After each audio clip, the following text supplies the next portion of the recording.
Vamos a buscar el Evangelio de Juan.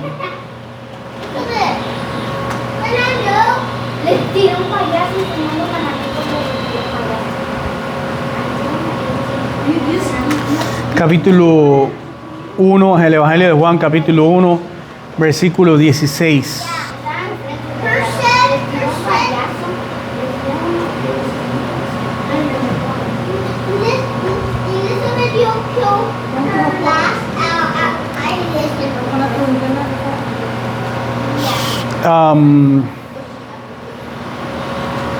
Sí, ya acabo de conectar el hotspot. Juan 1:16. Dice Juan 1:16, y de su plenitud tomamos todos,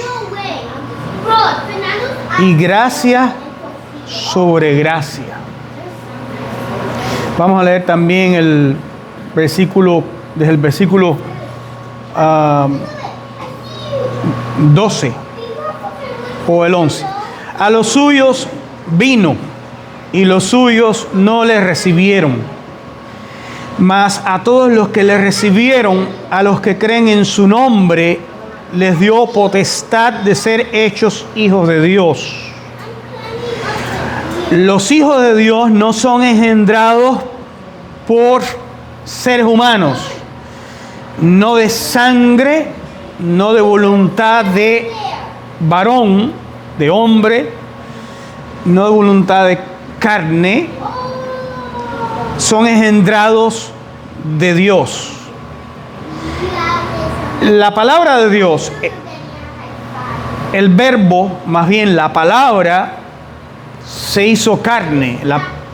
En otras palabras, Jesús tomó un cuerpo humano y habitó entre nosotros.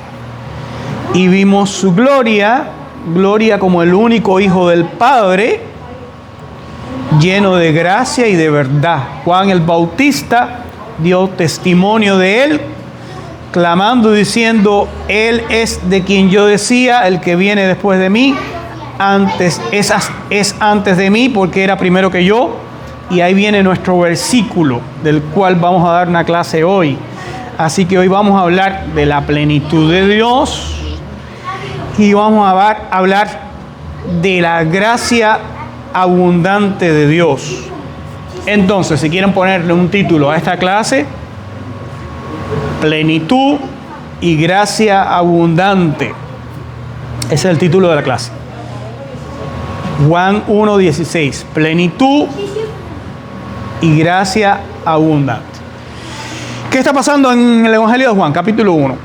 Juan, el apóstol, está escribiendo un evangelio bastante tardío ya, porque probablemente está escribiendo alrededor del año 90.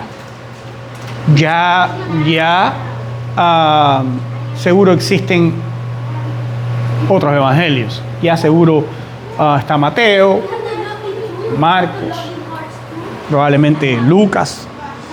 Y Juan está escribiendo alrededor del año 90, un poco más probablemente. Juan escribió ya bastante avanzado el primer siglo. Recuerde que Jesús murió alrededor del 33, porque hay 3 años ahí perdidos que se discuten. Bueno, alrededor del 33, y ya habían destruido el templo en Jerusalén, porque recuerden que el templo lo destruyeron. Tito Flavio, hijo de Vespasiano, lo destruyó en el 70.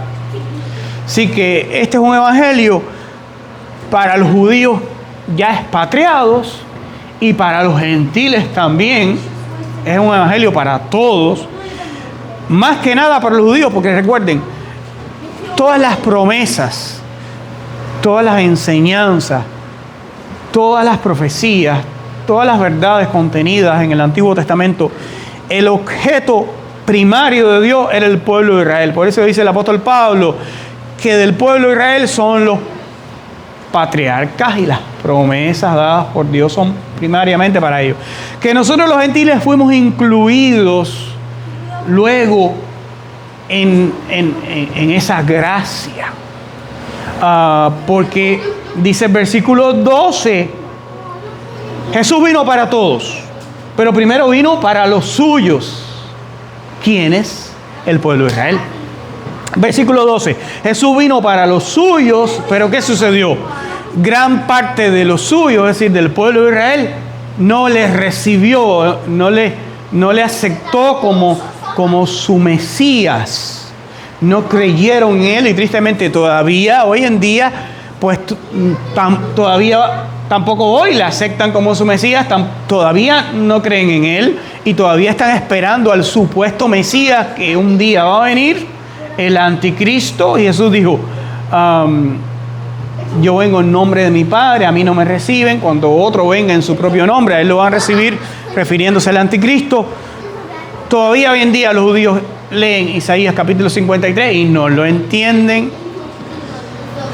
Entonces, vino para su pueblo los judíos, pero ellos no le recibieron y la oportunidad se hizo extensiva para los gentiles, para todo aquel que cree.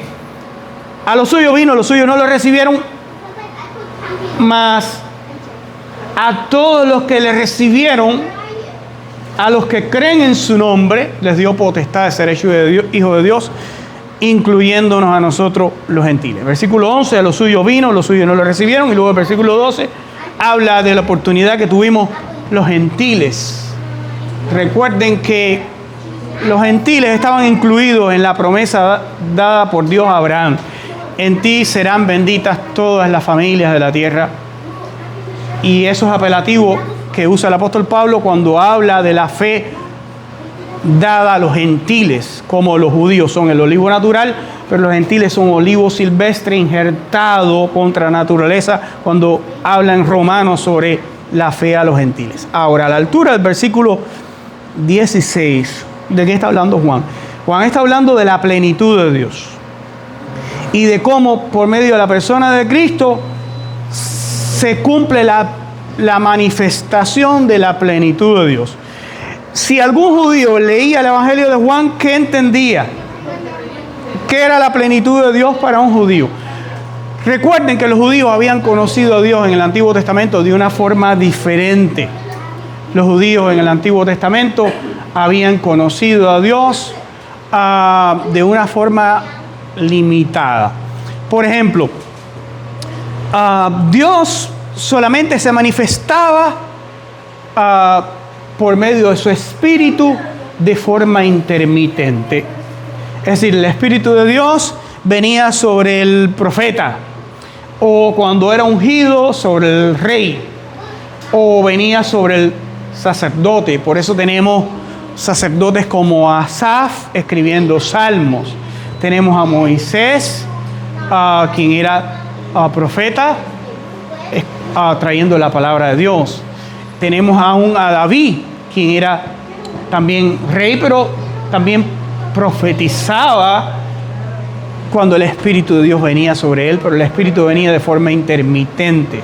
El trato de Dios con el pueblo de Israel, la plenitud de Dios, de lo que el pueblo de Israel conoció en el Antiguo Testamento, estaba limitado. No tenían el Espíritu como lo tenemos nosotros hoy. El Espíritu se derramó en Pentecostés para cumplir una promesa de plenitud. Así que cuando estaban reunidos allí en el aposento alto y luego vino el Espíritu Santo, esto es la profecía de Joel 3 cumplida, que Dios había dicho: en los últimos días derramaré mi espíritu sobre toda carne. Y luego el Espíritu de Dios, por ejemplo, vino a ser accesible para toda carne, para todo aquel que cree. Pero en el Antiguo Testamento nadie tenía el Espíritu de Dios, solamente aquellos sobre los cuales venía de forma intermitente. La plenitud de Dios era limitada. El Espíritu de Dios era solo para profetas, reyes o sacerdotes. De hecho, el término Mashiach, que significa ungido, se refiere a un sacerdote ungido, un rey ungido o un profeta ungido.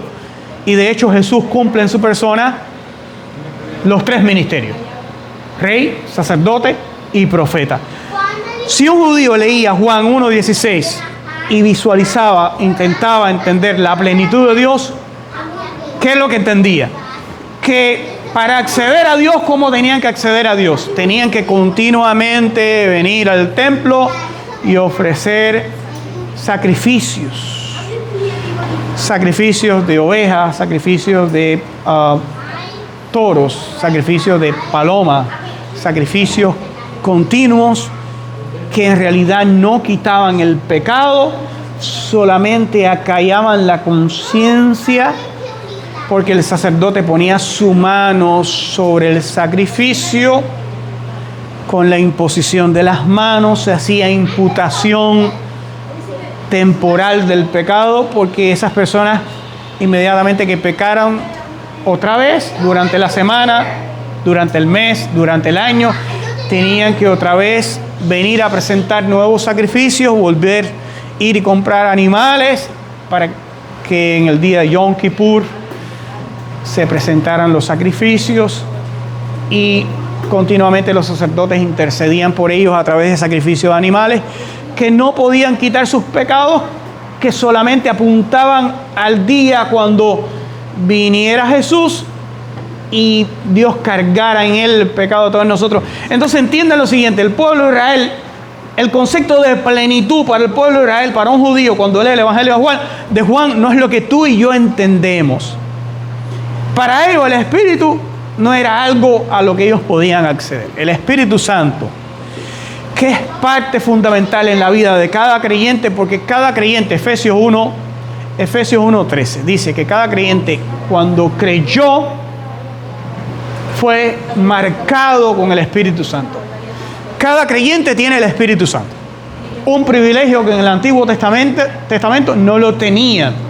De hecho, hay una ocasión cuando Dios pone su Espíritu sobre algunos en el pueblo que no se esperaba que lo tuvieran, y viene, me parece que Josué viene preocupado, le dice a Moisés que el Espíritu ha caído sobre otros que no se esperaba que lo tuvieran, porque solamente sobre los ancianos escogidos debía haber caído el Espíritu. Y Moisés se alegra y dice: que el Espíritu ha caído sobre otro. Mientras unos se enojan porque el Espíritu ha llegado a la vida de otros en el pueblo, Moisés se alegra y dice: ojalá el Espíritu de Dios cayera sobre todo el pueblo. ¿Por qué? Porque el Espíritu de Dios transforma la vida y te hace un hombre nuevo, completamente nuevo, y te lleva a mirar con los ojos de Dios, te da el corazón de Dios, te enfoca en Dios.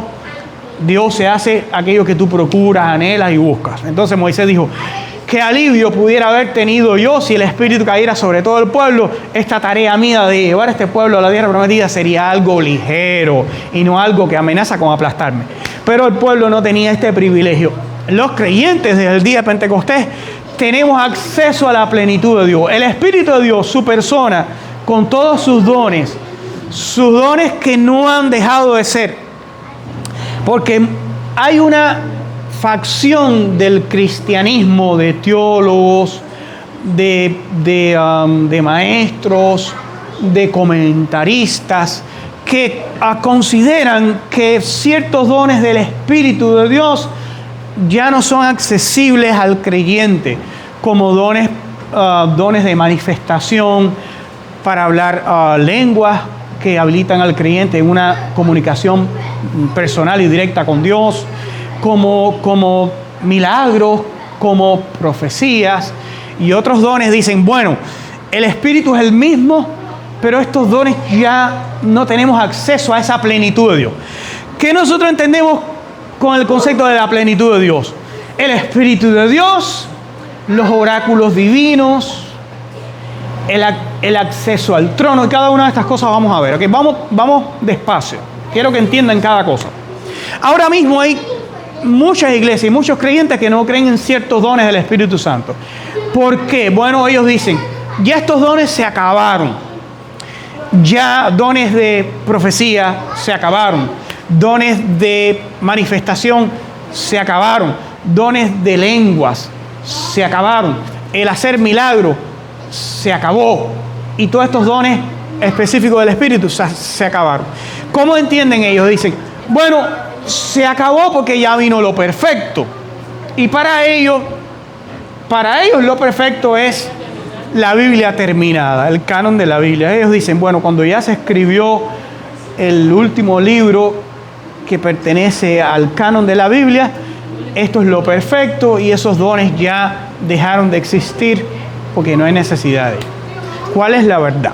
La verdad es que en primer lugar no existe tal cosa como el canon de la Biblia. Hablan del canon de la Biblia, el canon de la Biblia.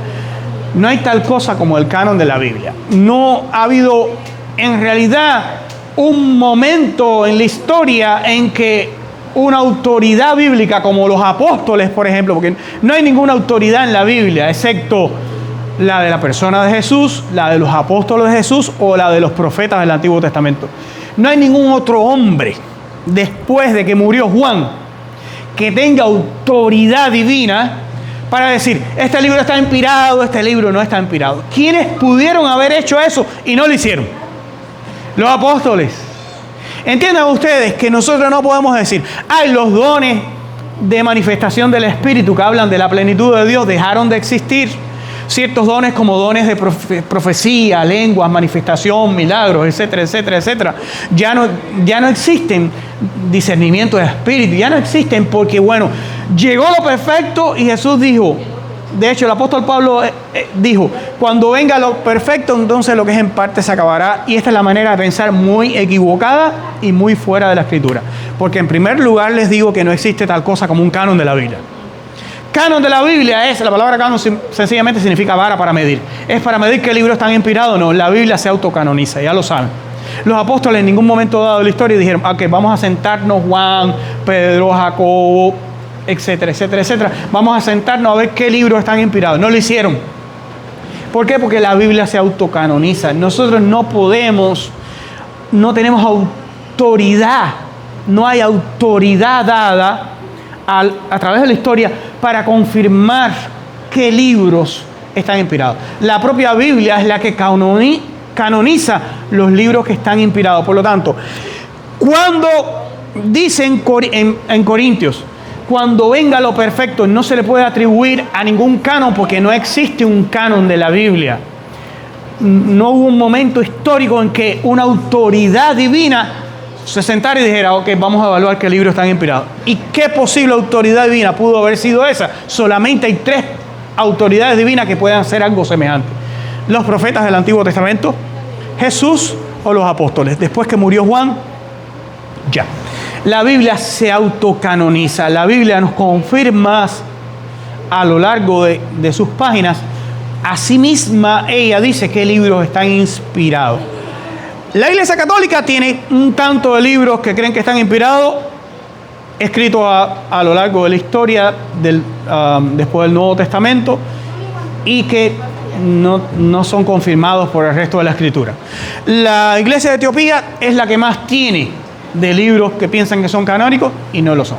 Pero nosotros no podemos decir, ya los dones del Espíritu no existen porque ya vino lo perfecto. Eso es una gran torcedura de la Biblia. En primer lugar, porque lo perfecto, recuerden, lo perfecto no es tal canon de la Biblia. Lo perfecto es un tiempo, porque es neutro. La palabra que se usa en griego, teleios, es un artículo neutro. Se refiere a un tiempo donde va a haber perfección. Y en ese tiempo las cláusulas de tiempo dice el apóstol Pablo, cuando venga lo perfecto no es el canon de la Biblia porque no existe tal cosa. ¿Qué dice el apóstol Pablo? Cuando venga lo perfecto, entonces conoceré como fui conocido. ¿Qué está diciendo el apóstol Pablo? Que ese tiempo perfecto quien lo trae es Jesús. Porque en ese momento voy a conocer cómo fui conocido. Nadie conoce ahora mismo cómo fue conocido. Porque es un privilegio que tenemos después de esta vida. Es cuando veamos cara a cara. Dice el apóstol Pablo, entonces veremos cara a cara, ver a Dios cara a cara. Ver a Jesús cara a cara. No a través de un velo, no a través como si viéramos en un espejo. Porque en la época los espejos eran de bronce, los pulían, pero no te podías ver como te ves en un espejo en el día de hoy. Y dice el apóstol Pablo, cuando venga lo perfecto, lo que se en parte se acabará. Por eso dicen, hay dones del Espíritu Santo que son en parte ya acabaron. Porque ya vino lo perfecto. No, lo perfecto no ha llegado. Lo perfecto no es el canon de la Biblia. No hubo tal canon de la Biblia. La Biblia se autocanoniza a sí misma. Lo perfecto es Jesús, es el tiempo cuando Jesús venga, que veamos cara a cara y que conozcamos cómo fuimos conocidos, porque nadie conoce cómo fue conocido. Eso es un privilegio de la próxima revelación, porque va a haber una revelación posterior. Entonces, de eso nos habla la plenitud de Dios, que los dones del Espíritu no han acabado y que el creyente tiene acceso a todos los dones del Espíritu. Que el creyente tiene acceso a la palabra de Dios como no la tenían los creyentes, los judíos en el Antiguo Testamento. Si un judío quería conocer la voluntad de Dios en el Antiguo Testamento, ¿qué hacía? ¿Cómo conocían la voluntad de Dios en el Antiguo Testamento? No como nosotros hoy, porque a ellos no estaban completos. A ellos les faltaba el Nuevo Testamento. Jesús vino, es lo que está hablando Juan, Jesús vino a traer la plenitud de Dios, la plenitud de su persona, la plenitud de su palabra, la plenitud de su espíritu y la plenitud de su presencia, la plenitud de sus dones. Acceso a lo cual no tenían los judíos en el Antiguo Testamento. Para acercarse a Dios tenía que ser por medio del sacerdote, por el constante sacrificio. Cuando Jesús murió, la plenitud de Dios nos es revelada porque Jesús nos abrió un camino nuevo y vivo al Padre. Es decir, en el Antiguo Testamento un judío tenía que venir al templo por medio de un sacerdote, presentar el animal que había comprado para sacrificar. El sacerdote era quien venía y sacrificaba el animal. Nosotros no, nosotros tenemos acceso al lugar santísimo. Jesús vino y nos hizo también a cada uno de nosotros sacerdotes. Por eso dice el apóstol Pedro, nosotros somos real sacerdocio, nación santa, pueblo adquirido por Dios. Cada uno de nosotros, ¿por qué somos sacerdotes? Porque cada uno de nosotros puede entrar al lugar santísimo. ¿Cómo es esto? Cuando Jesús murió y dijo, consumado es, o tetelestai, está pagado por completo, que en realidad es lo que significa. El templo estaba dividido entre el lugar santo, una cortina enorme, gruesa, que 7 yuntas de buey no podían partir si alaban cada una por su parte, y comenzaba el lugar santísimo, acá, una cortina, digamos acá, con tal descripción, el lugar santo y luego el atrio afuera. ¿Verdad? Los sacerdotes se movían en el lugar santo donde estaba el pan de la proposición, el altar de bronce, candelabros, etcétera, etcétera, etcétera. 7 instrumentos. Y luego en el lugar santísimo estaba el arca del testimonio. En el lugar santísimo solamente entraba el sumo sacerdote una vez al año con la sangre de los sacrificios por los pecados, para presentarla por sí mismo y por los del pueblo. De hecho, el sumo sacerdote llevaba unas campanitas por si moría por causa de la presencia de Dios, moría por algún elemento de santidad en su vida, estaba con campanitas para que el resto de los levitas pudieran escuchar cuando constantemente se movía, sonaban las campanitas y decían, está vivo todavía. Porque si entraba al lugar santísimo a presentar la sangre sobre el altar del testimonio y por algún motivo de santidad, de pureza en su vida, quedaba muerto, lo podían alar con una soga que tenía atada a su pie, lo alaban el cuerpo hacia afuera a través de la cortina para que ellos no profanaran el lugar santísimo. Estas son las implicaciones. Ahora, ¿qué sucedió? El lugar santísimo era exclusivo para el sumo sacerdote. Nadie más podía entrar ahí. De hecho, él entraba una vez al año. Cuando Jesús murió, ¿qué le pasó a esta cortina enorme? Se dividió el velo del templo se rasgó de arriba hasta abajo. Es decir, que Dios mismo partió esta cortina. No estamos hablando de una cortinita, no estamos hablando de una cortinita. Estamos hablando de una cortina enormemente gruesa, hecha de diferentes capas, que 7 yuntas de bueyes, si hubieran intentado romperla, cada una alando por un lado de la cortina, no hubieran podido romperla. Esto no lo hizo un terremoto, esto tuvo que haberlo hecho Dios mismo con sus manos divinas. Un terremoto no puede partir una cortina de tal grueso, ¿verdad? La cortina se partió de arriba hacia abajo. Sí, Dios tuvo que haberla partido de arriba hacia abajo. ¿Qué estaba diciendo Dios con eso? Que ya aquello que ellos habían conocido de la plenitud de Dios, ahora iba a tomar el esplendor más glorioso. ¿Y cuál era el esplendor más glorioso? Que ya no había necesidad de sacerdocio levítico, que ya no había necesidad de un templo, que ya no existía más un velo y que ahora todos podemos acceder como sacerdotes al lugar santísimo, porque nadie podía acceder a Dios, entiéndelo, que en la plenitud, lo que el pueblo de Israel conoce como la plenitud de Dios, plerómatos afto, la plenitud de Dios, lo que el pueblo de Israel conocía como la plenitud de Dios estaba limitado. El acceso a Dios estaba limitado. Tú y yo hoy entramos al cuarto y oramos a Dios, y como un sacerdote tenemos acceso al lugar santísimo por causa del velo del cuerpo de Jesús que fue partido por nuestros pecados. Entonces, la plenitud de Dios se hizo manifiesta a través de la persona de Cristo, porque si nosotros fuéramos prosélitos del pueblo de Israel, gentiles que se adherieron al pueblo de Israel, estuviéramos de igual manera limitados, no podemos acceder a Dios. Pero ahora podemos acceder a Dios porque tenemos un camino nuevo y vivo que Jesús abrió a través del velo que se rasgó y simbólicamente a través de su cuerpo partido. Esa es la plenitud de Dios.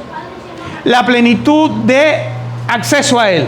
La plenitud de su espíritu y sus dones a los cuales el creyente tiene acceso. Muchos creyentes viven ignorantes de que podemos acceder a los dones del Espíritu de Dios porque el Espíritu de Dios no ha cambiado, porque Dios no cambia, no hay en Dios mudanza ni sombra de variación. De hecho, la promesa de Joel 3 dice en Pentecostés, esto es lo prometido por el profeta Joel: en los últimos días derramaré mi espíritu, vuestros jóvenes verán visiones, vuestros ancianos soñarán sueños. Y esto es una profecía extensiva, ¿hasta cuándo? Antes que venga el día del Señor. ¿Cuándo es eso? Apocalipsis capítulo 19. ¿Cuándo Jesús regresa a la tierra? Apocalipsis capítulo 19. Es decir, que el Espíritu de Dios, su persona, su influencia, su gracia en nuestras vidas, sus dones están plenamente accesibles para cada creyente. Solamente que el creyente tiene que creerlo, ¿ok? Tiene que acceder por medio de la fe. Y luego, los oráculos divinos, la palabra de Dios revelada. ¿Cómo el pueblo de Israel podía conocer la voluntad de Dios? Para poder escuchar la voluntad de Dios, tenían que venir a un profeta. Elías, Eliseo, cualquier otro profeta, y preguntarle. Si ya no había profeta, como por ejemplo, yo quiero que ustedes sepan que antes que Jesús viniera, Israel no tuvo profeta durante 400 años. Sí, antes que Juan apareciera en el desierto diciendo, arrepiéntanse, porque el reino de los cielos se ha acercado, Israel no había tenido un profeta en su tierra durante 400 años. Esto se conoce como el período de silencio. En otras palabras, Dios no les hablaba. Dios no les hablaba. Pero el creyente no puede vivir sin escuchar la voz de Dios. Porque como Adán estaba en el huerto y necesitaba escuchar la voz de Dios, ¿por qué Dios le pregunta a Adán, ¿dónde estás tú? El creyente no puede vivir sin escuchar la voz de Dios. El creyente tiene que vivir en constante comunicación con Dios. Él le habla a Dios cuando se acerca a Él a través del velo, a través del lugar santísimo, por el camino nuevo y vivo. Esto revela la plenitud de Dios. Dios le habla al creyente. ¿Cómo le habla Dios al creyente? Un privilegio que no tenía el pueblo de Israel. El pueblo de Israel tenía que venir un sacerdote. Si no había sacerdote, ¿cómo Dios nos habla? Ahora, el pueblo de Israel, los sacerdotes, para poder conocer la voluntad de Dios, tenían que usar dos instrumentos, el Urim y el Tumim. Pero había ocasiones cuando Dios no quería hablarle y ya no respondía. Ustedes recuerdan el ejemplo de Saúl, cómo Dios ya no le respondía a Saúl porque estaba enojado por él. Y Saúl andaba en busca de Samuel, el profeta que le hablaba la palabra de Dios, pero Dios lo había desechado y Dios no le hablaba. Y es una de las evidencias que demuestra que Dios está enojado con este pueblo. Dios está enojado con el cristianismo moderno, contemporáneo, de este hemisferio. Dios está enojado con la condición espiritual de la iglesia. Dios está enojado con muchos pastores, con muchos maestros, con muchos creyentes, y ya no les habla. Como a Saúl no les habla. ¿Por qué? Porque ellos ignoran la palabra de Dios voluntariamente. Fue la razón por la que Dios desechó a Saúl. Ignoras la palabra de Dios, has transformado la palabra de Dios, la has torcido para tu propia perdición. Dios no está feliz. Dios no está feliz con el cristianismo ahora mismo de este hemisferio. ¿Por qué? Porque han ignorado. ¿Por qué Saúl tuvo que ir y consultar con una bruja? Porque Saúl dice, ahora Dios no... ¿De qué estamos hablando? Estamos hablando de la plenitud de Dios. Porque nuestro texto dice, estamos dando una clase, nuestro texto dice, ¿de qué se trata nuestro texto? Nuestro texto revela una verdad teológica, una verdad espiritual sobre la plenitud de Dios, sobre dos cosas, sobre la plenitud de Dios y sobre la gracia de Dios. De su plenitud tomamos todos y gracia sobre gracia. Carin anticaritos. Gracia y abundante gracia. Por eso nuestra clase se llama plenitud y abundante gracia. Ahora, Saúl, cuando fue desechado porque ignoró voluntariamente la palabra de Dios, Dios le había dicho, mira Saúl, esto es lo que tú tienes que hacer. Y Saúl dijo, ok, yo voy a hacer lo que me dé la gana. Cosa que describe al cristianismo moderno. Tenemos su palabra. Y Dios nos dio su palabra para que nosotros la escudriñemos, la conozcamos y la vivamos, la prediquemos a otros. Seamos instrumentos para que la palabra de Dios corra como un río, ¿sí o no? Pero si nosotros la torcemos como Saúl, Dios se enoja. Y Dios ya no te habla más. ¿Y por qué Saúl fue en busca de una bruja, de una divina, una pitonisa? Fue en busca de una bruja porque los medios para poder acceder al oráculo divino, ¿cuáles eran? Bueno, venir un profeta, ya Samuel había muerto. Luego teníamos el sacerdote, usaba dos instrumentos como el Urim y el Tumim, pero tampoco le hablaba a Saúl a través del Urim y el Tumim. Y ya no tenían otra manera de acceder a la palabra de Dios, no sé, que el Espíritu viniera sobre un hombre de forma intermitente y profetizara. El Espíritu que estaba de forma intermitente, hoy en día tenemos el privilegio de que el Espíritu está de forma permanente. ¿Cómo nosotros los creyentes accedemos a la palabra de Dios? Ahora no tenemos que venir el sacerdote para que usen el Urim y el Tumim, no tenemos que venir a ningún profeta. El Espíritu está en nosotros y nos habla. El Espíritu de Dios, si nosotros tenemos una relación personal, real e íntima con Dios, vamos a escuchar la voz de Dios en nuestros corazones y vamos a escuchar la voz de Dios en nuestra mente. Pero eso es un privilegio solo para aquellos creyentes que no lo ignoran y que lo creen. Ay, es maravilla que Dios me habla a mí en mi corazón, en mi mente. ¿Cómo que es maravilla que Dios te habla a ti como creyente en tu corazón y en tu mente? Si ¿dónde está la palabra de Dios? ¿Qué dice la Escritura? Que donde ya está la palabra de Dios. Dice la Escritura, cercana está la palabra, está en mi mente y en mi corazón. Porque ¿dónde escribe Dios sus palabras? En la mente y el corazón. El Espíritu de Dios con el cual estamos sellados, ahora no está de forma intermitente en el Antiguo Testamento, ahora está de forma permanente. Toda persona renacida, engendrada por Dios, de la cual habla Juan 1:12, judío o gentil, ¿verdad? Toda persona que haya sido engendrado por Dios, haya nacido del Espíritu Santo, está marcada con el Espíritu Santo y el Espíritu Santo está en su vida de forma permanente. El Espíritu de Dios habla a esa persona a través de la palabra de Dios, que ya está escrita, ¿dónde? En su corazón y en su mente. Cuando el creyente accede a Dios, una relación íntima, personal, profunda y real con Dios, Dios le habla. Él viene a ser como un sacerdote, Él viene a ser como un profeta. Escuchen, ojo, no es que hoy en día haya profetas como el Antiguo Testamento. Los profetas del Antiguo Testamento fueron hombres por medio de los cuales vino la palabra de Dios para ser escrita. Pero hoy en día los hombres y las mujeres de Dios que viven en intimidad con Dios pueden ser un instrumento para que Dios hable a su vida y a la vida de otros. No quiere decir que haya profetas como en el Antiguo Testamento. No, ese ministerio cesó. Esos profetas cumplieron con su propósito, igual que los apóstoles. Los apóstoles eran un número determinado, 12, y cumplieron con su ministerio. Una vez que murió el último apóstol, Juan, ya no hay más apóstoles, porque los apóstoles tenían un ministerio específico y único. Ellos fueron el instrumento de Dios, el oráculo, para traer la revelación divina. Es decir, por medio de los profetas y por medio de los apóstoles nos llegó la palabra de Dios. Pero a todo no podemos llamar la palabra de Dios. La palabra de Dios es solo aquello que recibieron en el Antiguo Testamento los profetas, en el Nuevo Testamento los apóstoles. Esta es la plenitud de Dios. Pero los creyentes todos podemos escuchar la voz de Dios a través de su palabra. Cuando la escudriñamos, Dios nos habla. Esa es la palabra revelada, logos. Pero la palabra aplicada es la que el Espíritu de Dios usa para hablar a tu vida.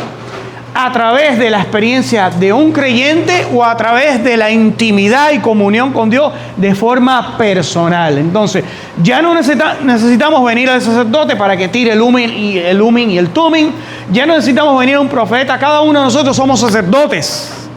Cada uno de nosotros somos profetas cuando vivimos en intimidad y comunión con Dios. Si tú no has aprendido a escuchar la voz de Dios, es un asunto personal que tienes que creerlo, que tienes que procurarlo.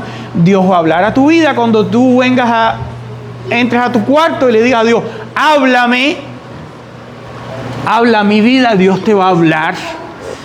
Te va a hablar primero en la medida que tú seas fiel a su palabra. ¿Por qué Dios no le habla a este pueblo? ¿Por qué la mayoría de los cristianos ni idea tienen de que Dios habla de forma personal a su vida? Porque no están siendo obedientes a su palabra. Porque primero tú tienes que ser fiel a la revelación general. ¿Cuál es la revelación general de Dios? Su palabra. Cuando tú eres fiel a su palabra, eso agrada el corazón de Dios y Él está dispuesto a acercarse a ti y darte una palabra de forma íntima y personal. Pero hoy Dios honra a los que le honran y Dios le agrada a los que le obedecen. Los que obedecen a Dios agradan su corazón. ¿Tú quieres escuchar la voz de Dios de forma personal, íntima? Bueno, primero tienes que ser fiel en cumplir su palabra de forma general, de su palabra revelada a través de la Escritura.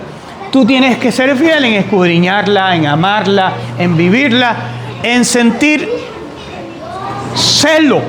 Y precisamente nuestro hermano Allende nos decía, háblanos sobre el temor de Dios. Hay que tener temor de Dios para anhelar su palabra, porque ¿qué sucede? Adán vivía una relación íntima y personal con Dios, ¿sí o no? Algunos piensan que ustedes me avisan cuando se acabó el tiempo, porque la verdad yo no miré ni el reloj, pero algunos piensan que Dios puso a Adán en el huerto, que Dios creó a Adán para que labrara el huerto. Esto es un error. Dios no creó a Adán para que labrara el huerto. Dios puso a Adán en el huerto para que lo labrara. Es otra cosa diferente. En otras palabras, ¿qué quería Dios con el hecho de que Adán estuviera en el huerto? Que ellos pudieran tener coinonía, que ellos pudieran tener compañerismo, que ellos pudieran tener una amistad, que ellos pudieran tener un vínculo, una relación. ¿Cómo yo lo sé? Yo lo descubro en las palabras de Dios cuando Adán peca. Dios procura su persona. ¿Sí o no? Dios procura su presencia. ¿Sí o no? Dios procura la intimidad con Adán. Le dice, ¿dónde estás tú? En otras palabras, tú y yo solíamos conversar. Tú y yo solíamos pasar tiempo juntos. Tú y yo solíamos interactuar, teníamos un vínculo, una relación. Pero ahora yo no te veo por ninguna parte. ¿Qué pasó? ¿Qué afectó ese vínculo, esa relación? El pecado.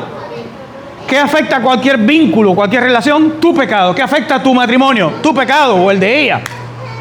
¿Qué afecta a una familia? Tu pecado y el de ella. El pecado de los hijos. ¿Qué afecta a una iglesia? ¿Qué afecta a la relación de los creyentes dentro de un cuerpo? El pecado. ¿Qué afecta a nuestra relación con Dios? Y en eso consiste la definición de temor. Allende, tú querías que habláramos del temor. Temor no es esconderse de Dios. Eso es lo que no es temor. ¿Por qué incluimos el temor en esta clase? Bueno, porque el temor a Dios revela su plenitud. Miremos el ejemplo de Adán, porque es el ejemplo más clásico que tenemos. Cuando no había pecado, cuando vivía en inocencia, cuando todo era perfecto, tenía una relación, ¿verdad? Yo lo sé porque Dios procura a su persona. ¿Acaso Dios no procura a su persona cuando le dice a Adán, ¿dónde tú estás? Si tú y yo andábamos juntos, y tú y yo nos paseábamos en el huerto, y tú y yo conversábamos. ¿Dónde estás tú que ahora yo no tengo ese privilegio? Y tú no tienes ese beneficio, ¿verdad? O más bien, tú no tienes el privilegio y el beneficio, y yo no tengo el deleite. ¿Qué pasó? ¿Qué pasó? El pecado. ¿Qué lleva a un hombre a perder la intimidad y la comunión con Dios? El pecado. Y cuando el pecado entra en tu vida, tú no sientes temor por Dios, tú sientes miedo a Dios. El miedo a Dios no es temor. Miedo no es temor. La palabra temor en hebreo es reverencia. Es más, la palabra temor en hebreo es admiración. Así que la persona que siente temor por Dios, siente por Él profunda reverencia porque Él siente admiración. Ellos tienen un vínculo, una relación como Él es el esposo y el creyente es el amigo del esposo. ¿Recuerdan las palabras de Juan? Dice, el esposo tiene a la esposa y el amigo del esposo, refiriéndose a él, el esposo es Jesús, la esposa de la iglesia. El amigo de la esposa se regocija de que han llegado las bodas del Cordero. Bueno, eso nos habla de temor. El temor es una palabra hebrea que nos enseña que sentimos admiración por el carácter de Dios. Admiramos quién es Él. Admiramos lo que Él ha hecho. Admiramos cómo Él lo ha hecho. Admiramos sus atributos, su persona, su carácter y queremos imitarlo. Por lo tanto, sentimos por Él profunda reverencia. Eso es temor. Temor no es el temor a Dios, revela su plenitud en nuestras vidas. ¿Por qué? Cuando Adán no había pecado, ¿cómo era su vínculo, su relación? Era de la siguiente manera. Adán estaba allí en el huerto, pero Adán no sufría, porque no tenía que sudar, como tú y yo mañana, ¿verdad? No tenía que sudar. Porque él iba ahí, ay, que mira esta fruta, qué deliciosa, qué buena se ve, déjame comer. Esa fruta lo nutría su cuerpo, él se sentía nutrido, se sentía saludable, se sentía con fuerza. Luego Dios venía y Dios le daba de lo que él es, no de lo que él tiene, sino de lo que él es, ¿verdad? ¿Y qué le daba Dios a Adán? Bueno, cuando ellos estaban juntos conversando, Dios irradiaba la vida de Adán con lo que Dios es. Dios es amor. ¿Qué es Dios? Dios es amor, Dios es luz, Dios es paz, Dios es espíritu. Su persona, su espíritu, al entrar en esa relación íntima con Adán, llenaba la vida de Adán de sentido y propósito, ¿sí o no? Adán sentía por Dios profunda admiración y Adán sentía por Dios profunda intimidad y su vida tenía perfecto propósito y sentido. En el huerto él estaba allí feliz, él estaba allí satisfecho, él estaba allí conforme, él se sentía amado, él se sentía en familia, él se sentía acogido, él no le faltaba nada excepto Eva, hasta que Dios se la creó también y ya estaba completo. Por eso un hombre sin Eva está incompleto y esto no es bueno, ¿verdad? Ahora, Dios creaba en Adán este sentido de admiración. Eso es temor. El temor viene como resultado de una relación de intimidad donde te lleva a ti, Dios se revela a tu vida de tal manera que tú llegas a admirarlo. Eso es temor. Temor, ¿qué es lo opuesto al temor a Dios? Temor no, ay Dios, qué temor, me va a partir como un rayo, me va a desmenuzar al doblar de la esquina. No, eso es lo que hace el pecado. El temor a Dios no es miedo a Dios. Cuando Adán pecó, tuvo miedo de Dios. ¿Por qué tuvo miedo? Porque todo porque todo aquello que antes era un instrumento de bendición, ahora lo hace sentir condenado, ahora lo hace sentir culpable, ahora se siente miserable por su pecado, ahora ha caído en un abismo y siente que no hay salida de él y que no hay esperanza. Eso es lo opuesto al temor de Dios. Temor a Dios, admiración por su carácter. Es consecuencia y resultado de una relación de intimidad con Dios, donde Dios irradia tu vida con su persona, con su presencia. ¿De qué le irradia? De amor, de lo que Dios es. Amor, luz, paz, y le da a tu vida sentido y propósito. Lejos de Dios, ¿qué es lo que tú tienes? Lo mismo que vamos a tener siempre, hermano. Motamot. Porque Dios le había dicho, ahora vamos a ir allá, porque es precisamente lo opuesto al temor de Dios. Es vivir en las tinieblas que ahora vive el ser humano, condenado a una vida vacía, a una vida seca, a una vida sin sentido y propósito. ¿Entiendes ahí de cuál es el verdadero sentido y temor de Dios? Es una admiración por su persona, por su carácter, por sus tratos, por sus atributos, por lo que Él ha hecho en mi vida y cómo lo ha hecho, por quien Él es y lo que me transmite. Eso es temor. Lo opuesto es lo que Dios le dijo que iba a pasar. Dios le dijo a Adán y a Eva antes que pasara lo que iba a pasar. ¿Sí o no? Dios le dijo, el día que tú no escuches mi palabra y tú hagas lo que te da la gana y tú comas de ese árbol del cual yo te mandé que no comas, el día que tú comas de ese árbol, esto es lo que va a pasar: muriendo, morirás. Y ahí tenemos la conocida expresión hebrea, mot tamot. ¿Qué sucedió? Que lejos de vivir en la bendición del genuino temor a Dios, Adán y Eva vivían en el temor de Dios hasta que no temieron más a su palabra, desobedecieron a su palabra y cayeron en un estado de absoluta condenación. ¿Cómo vive un hombre y una mujer sin Dios?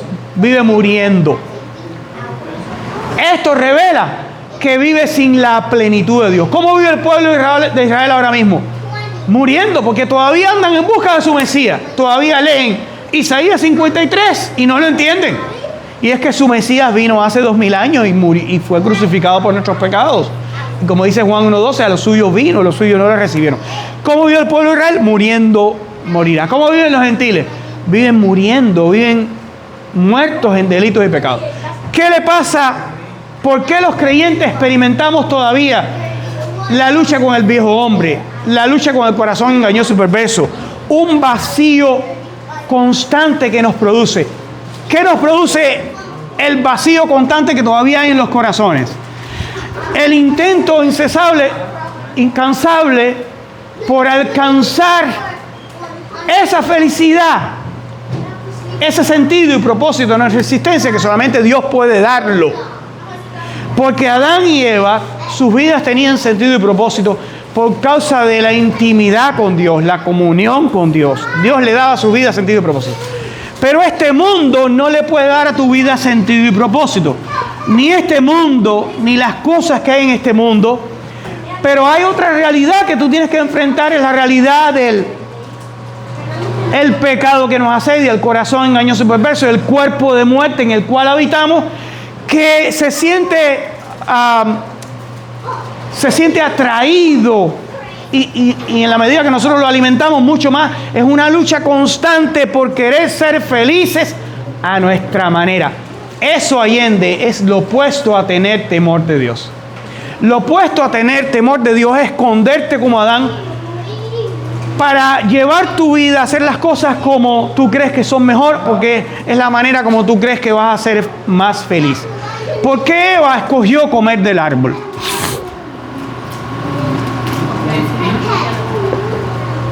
Porque Eva pensó, le creyó la historia a la serpiente, de que ella iba a ser mucho más feliz comiendo el árbol. Ella iba a ser como Dios, ella iba a conocer el bien y el mal. El árbol era algo agradable a sus ojos. Ella lo codició, era codiciable para alcanzar ser y tener. Son las mismas palabras que describen la batalla que tiene este sistema religioso contemporáneo con el pecado de querer ser Dios, de querer alcanzar, ser y tener. Dice la Biblia, la mujer vio que el árbol era codiciable para alcanzar y ser como Dios. Es exactamente la descripción de la miseria espiritual del sistema religioso contemporáneo de este tiempo, que no teme a Dios. ¿Por qué? Porque el anhelo por querer llenar el vacío que hay en los corazones a través de querer alcanzar, ser y tener, para que tú seas tu propio Dios y no necesites ni de Dios, eso evidencia que no hay ningún temor a Dios. Entonces, ¿están entendiendo qué cosa es temor a Dios? El temor a Dios era lo que tenía Adán al principio. Pero cuando Adán dejó de temerle a Dios, ¿qué fue lo que ignoró? Ignoró su palabra. Sí, ¿cómo yo sé que el sistema religioso contemporáneo no tiene temor de Dios? Porque ignora voluntariamente su palabra. ¿Y por qué yo digo voluntariamente? Porque espera un momento, ¿todo el mundo tiene la misma Biblia? ¿Sí o no? Tú tienes una y el otro hermano tiene otra y el otro tiene... Y una quizás es la Reina Valera y otra quizás es la Pechita y la otra quizás es la Biblia de América. Sí, pero todo el mundo tiene una Biblia, ¿sí o no? Entonces, si tú ignoras la palabra de Dios, es voluntariamente, ¿sí o no? Porque tú la tienes también. Es más, tú tienes la plenitud de Dios. ¿Qué no tenían en el Antiguo Testamento? No tenían toda la Escritura. Tenían los profetas que estaban escribiendo los libros, pero no tenían acceso como nosotros. Hermano, nosotros no tenemos excusa. Nosotros no nos podemos excusar delante de Dios. Nosotros no tenemos cara para darle a Dios la cara. Porque, ya le doy la palabra si quiere participar, porque esto es una clase y puede participar. Pero ustedes recuerdan cuando el rico estaba en el infierno, ¿qué fue lo que le dijo a Abraham? ¿Y cuál fue la respuesta de Abraham a él? Le dijo, ay Abraham, mis hermanos que todavía no han sido condenados a este infierno de fuego, de infierno de fuego, por favor, mándale a alguien que les dé palabra. ¿Y qué le dijo Abraham? No, palabra. Si ellos tienen la palabra. ¿Cuál es la palabra? ¿A Moisés y a los profetas? ¿Tienen el Antiguo Testamento? Entiende que Dios no va a mandar un ángel. Dios nos dio su palabra, la tenemos. Y si nosotros ignoramos la palabra de Dios voluntariamente, porque ¿qué nos mandó Dios a hacer con su palabra? A escudriñarla, no solo el domingo cuando venimos aquí, compartimos la palabra de Dios. No, de forma personal, yo tengo que escudriñar la palabra de Dios. Yo tengo que tener celo en mi corazón por amar las Escrituras. Me tiene que suceder a mí como los que iban camino a Maús, a los cuales Jesús se le apareció y le abrió las Escrituras. Y luego cuando Jesús se fue, ellos dijeron, ¿acaso no ardían nuestros corazones cuando nos abría la Escritura? Pero el sistema religioso contemporáneo y los creyentes de esta época no tienen amor por la palabra de Dios, por lo tanto no tienen temor de Dios. Si tú ignoras la palabra de Dios, ¿acaso tú puedes tener temor de Dios? Seamos honestos. No hay temor de Dios si tú no tienes temor por su palabra, porque la palabra es Dios. Yo no estoy diciendo que la Biblia que tú tienes en las manos sea un Dios hecho con cartón y hojas. No. Yo estoy diciendo que las palabras contenidas en ese libro son Dios. No lo digo yo, la Escritura dice, en el principio era la palabra era con Dios y la palabra era Dios. De hecho, aquí mismo, en Juan capítulo 1 dice, en el principio era la palabra. Sí, bueno, en mi Biblia dice el verbo. Bueno, pero te voy a decir una cosa, una mala traducción. Porque lo que está diciendo es en arqueologos. En el principio era la palabra. Logos no es verbo, es palabra. Yo sé, desgraciadamente hay Biblias que no traducen bien. Lo ignoran voluntariamente porque tú mismo puedes aprender a leer en griego. Pero ahí lo que está diciendo, en el principio era la palabra. En arqueologos, kai o logos en prostonfeón, kai theos en logos. En el principio era la palabra era con Dios y la palabra era Dios.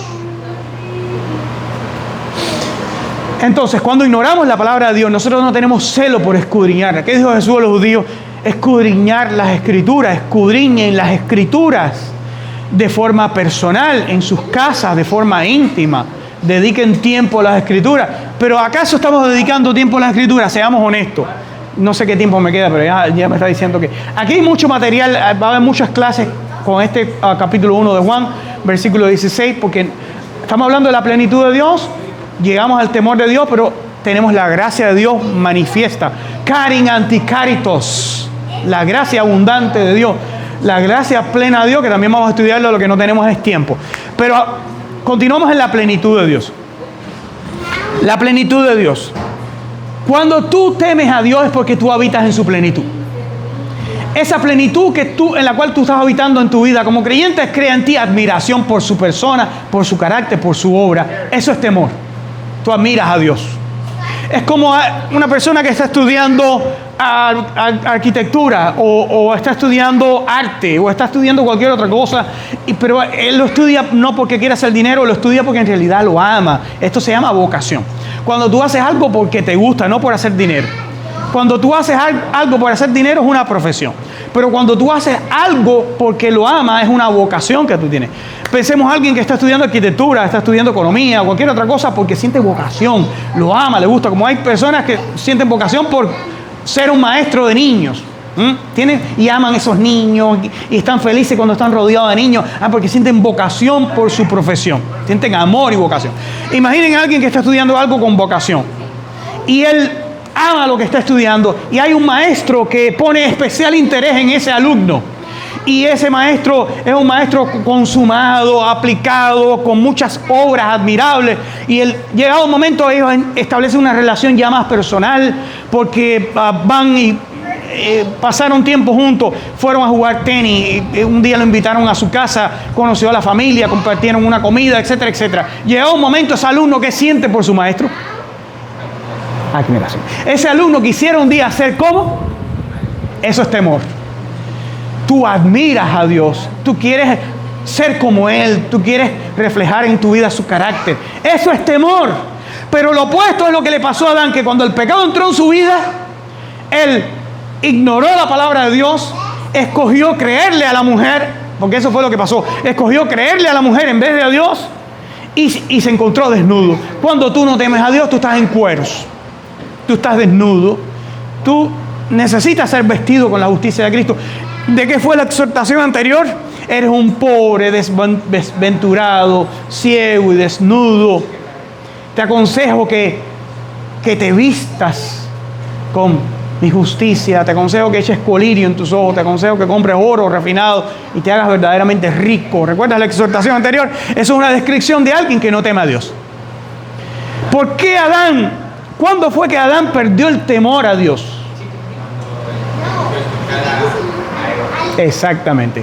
Porque, ¿cuál fue la reprimenda? ¿Entienden ustedes que Dios vino a pedirle cuenta a Adán? Porque Dios siempre le pide primero cuenta a la cabeza. Le dijo, ¿dónde estás tú? ¿Qué has hecho? Escuchen la pregunta de Dios. ¿Dónde estás? ¿Qué has hecho? Has ignorado mi palabra, has comido del árbol que yo te dije que no comieras. ¿Y por qué lo hizo?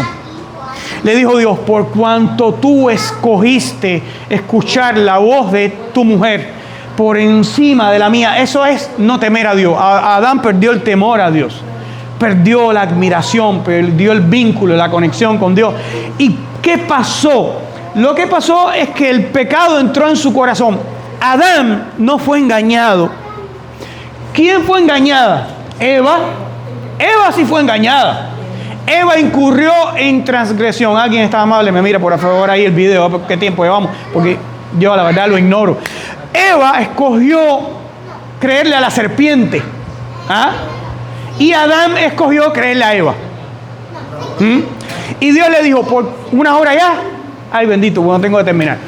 Dios le dijo, por cuanto tú escogiste escuchar la voz de tu mujer. En otras palabras, Eva, la voz de Eva y sus palabras llegaron a ser para él más importante que la palabra de Dios.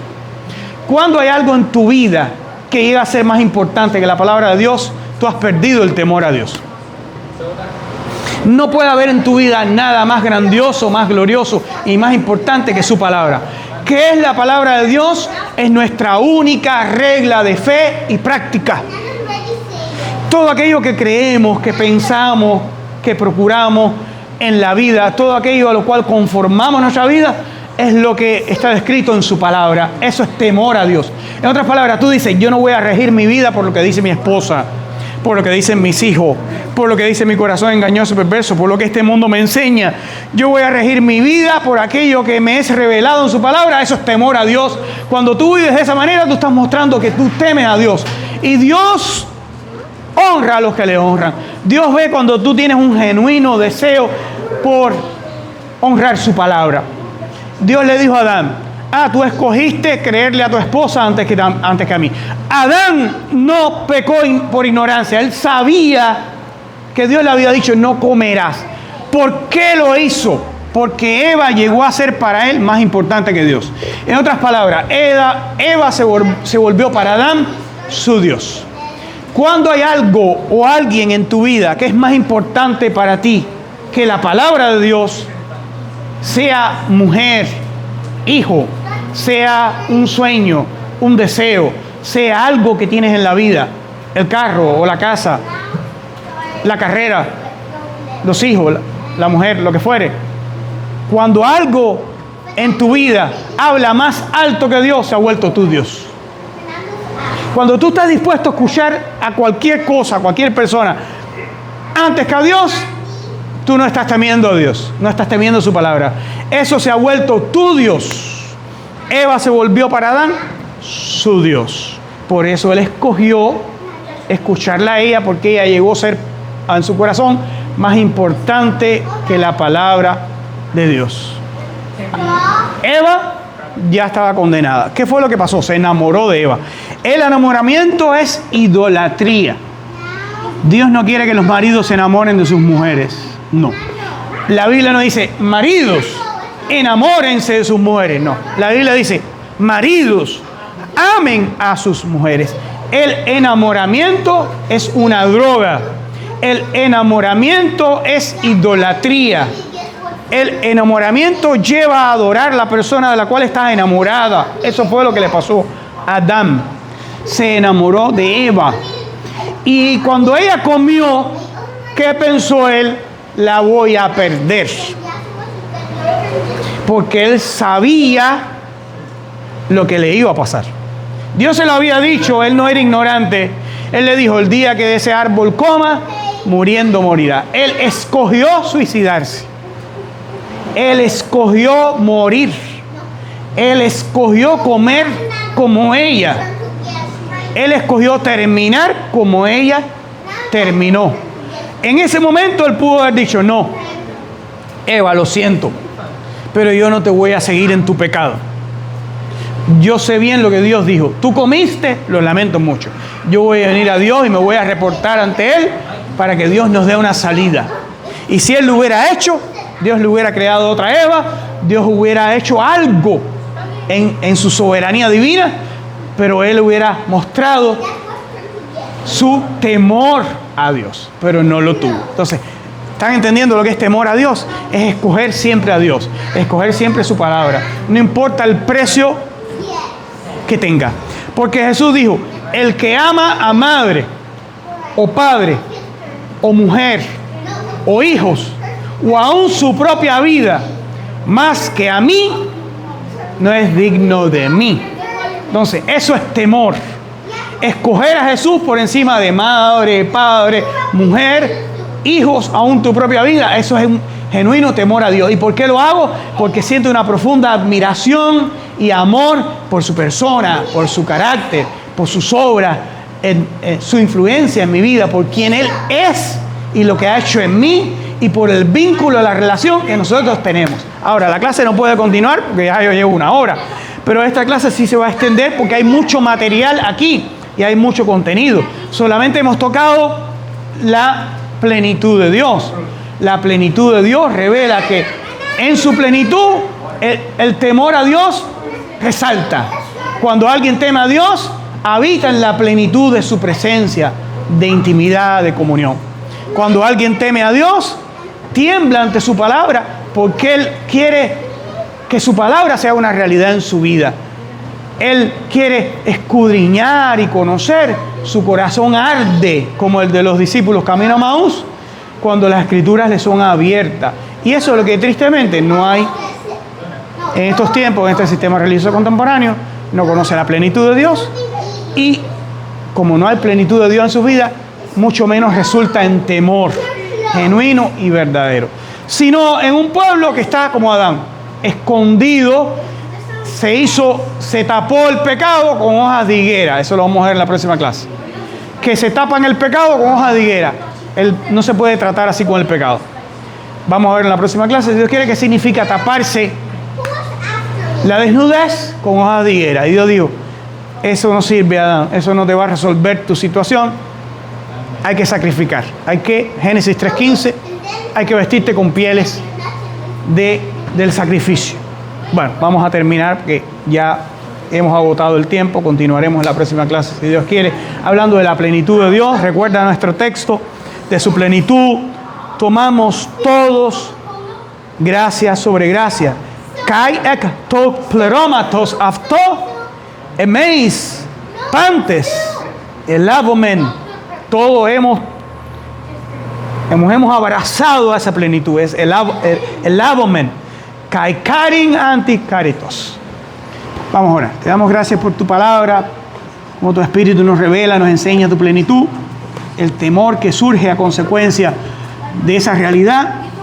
Cuando tu plenitud se hace una realidad en nuestras vidas a través de obedecer, de creer y vivir en intimidad, en comunión, eso crea una profunda admiración en nosotros por quien tú eres, Señor.